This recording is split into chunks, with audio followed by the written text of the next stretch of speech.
Police প্রথমবারের মতো নিজেরা জাতির কাছে তাদের কাজের জন্য ক্ষমা চেয়েছে।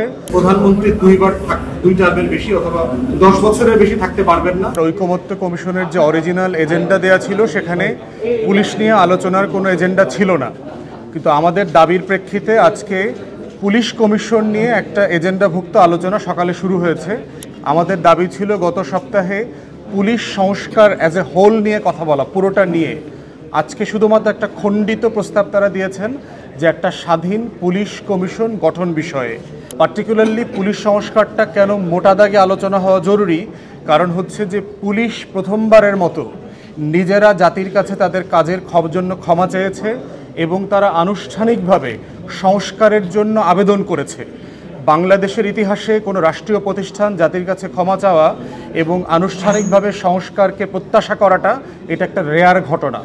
যে কাঠামোটা প্রস্তাব করা হয়েছে মোটা দাগে একজন সাবেক আপিল বিভাগের বিচারপতি, তারপরে হচ্ছে একজন সিনিয়র পুলিশ কর্মকর্তা, দুজন সিনিয়র পুলিশ কর্মকর্তা, তারপরে হচ্ছে সরকারি দল, সংসদে বিরোধী দল, ওনাদের প্রতিনিধি, আইনজীবী, মানবাধিকার কর্মী, এই ফরম্যাটে করা হয়েছে। এইখানে আমাদের এবি পার্টির পক্ষ থেকে কিছু সংশোধনী প্রস্তাব আছে। আমরা বোধ করছি যে দুইজন পুলিশ কর্মকর্তা সিনিয়র লেভেলে না রেখে যারা জনগণের হয়ে প্রত্যেক দিন পুলিশিং করেন, নিরাপত্তা দেন এবং জনগণকে ভোগান্তি দেন, দুটাই তারা দেন, এই তাদের প্রতিনিধিটা এই কমিশনে থাকা জরুরি আমরা বোধ করছি। দ্বিতীয়ত হচ্ছে সরকারি দল, বিরোধী দলের প্রতিনিধির পরে আবার স্পিকার এবং ডেপুটি স্পিকারের প্রতিনিধি আসলে প্রয়োজন নাই, এটা একই ফ্রেমে আসছে।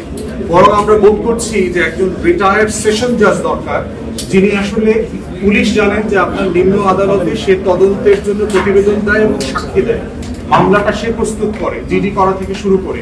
অতএব এই প্রসেসটা যেই বিচারক ডিল করেন নিম্ন আদালতে তার প্রতিনিধি দরকার, এবং সেই জায়গাতে আমরা বোধ করেছি যে একজন নিম্ন আদালতের ডিস্ট্রিক্ট জাজ, সেশন জাজ ছিলেন, তেমন একজন এখানে প্রতিনিধি দরকার। তো সেক্ষেত্রে কমিশনটা রিভাইজ করার জন্য একজন আইনজীবীর প্রস্তাব করা হয়েছে। আইনজীবীটা নিম্ন আদালতের অভিজ্ঞতা সম্পন্ন না হলে যেটা হবে, রাজনৈতিক পরিচয় আপনার উচ্চ আদালত থেকে একজনকে দিয়ে দেবে যিনি আসলে এখানে ভালো রোল প্লে করতে পারবেন। তো সেই জায়গাতে আমরা বোধ করছি যে এটার ফরমেশনটা আরো একটু পরিষ্কার হওয়া দরকার, এবং পুলিশ সংস্কারের পুলিশের যে ভিতরকার সংকটগুলো আছে সেগুলো নিয়ে আরো বিস্তারিত আলাপ হওয়ার জন্য আমরা ইতিমধ্যে প্রস্তাব দিয়েছি, এবং ওনারা চেষ্টা করবেন এটাকে আরো নতুন করে এজেন্ডাভুক্ত করবার জন্য। দ্বিতীয় জায়গায় হচ্ছে ছোট করে আলোচনা হয়েছে একটা কনফার্মেশন যে প্রধানমন্ত্রী দুই টার্মের বেশি অথবা 10 বছরের বেশি থাকতে পারবেন না। এইটা হাউসে আবার ডক্টর আলী রিয়াজ আজকে নতুন করে আবার কনফার্মেশন নিয়েছেন সনদে উল্লেখ করবার ব্যাপারে। তৃতীয়ত হচ্ছে শেষের দিকে রাষ্ট্র পরিচালনার মূলনীতি নিয়ে আলাপ চলছে, এবং জানেন যে এটা চতুর্থ দিনের মতো এই মূলনীতির আলোচনাটা হাউসে এসছে। সেখানে মোটা দাগে ডানপন্থী এবং বামপন্থীদের ভিতরে ব্যাপকভাবে বিতর্ক চলছে। ৭২-এর সংবিধানের মূলনীতি বনাম ৭২-এর সংবিধানের বাইরের মূলনীতি, চতুর্থ সংশোধনীর আগের সিচুয়েশন এবং পঞ্চম সংশোধনীর মূলনীতি।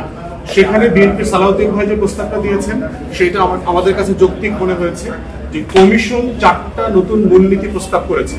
স্বাধীনতার ঘোষণায় পত্রে উল্লেখিত 3টা মূলনীতি, সাম্য, মানবিক মর্যাদা এবং সামাজিক সুবিধা, সাথে গণতন্ত্র এবং ধর্মীয় স্বাধীনতা ও সম্প্রীতি। বলা হচ্ছে যে এই 5টা থাকবে। এর সাথে ৭২-এর সংবিধানে থাকা অথবা পঞ্চম সংশোধনীতে যোগ হওয়া কোনো মূলনীতি যোগ হবে অথবা হবে না, এটা আগামী সংসদের এখতিয়ারের উপরে ছেড়ে দেওয়া হয়েছে।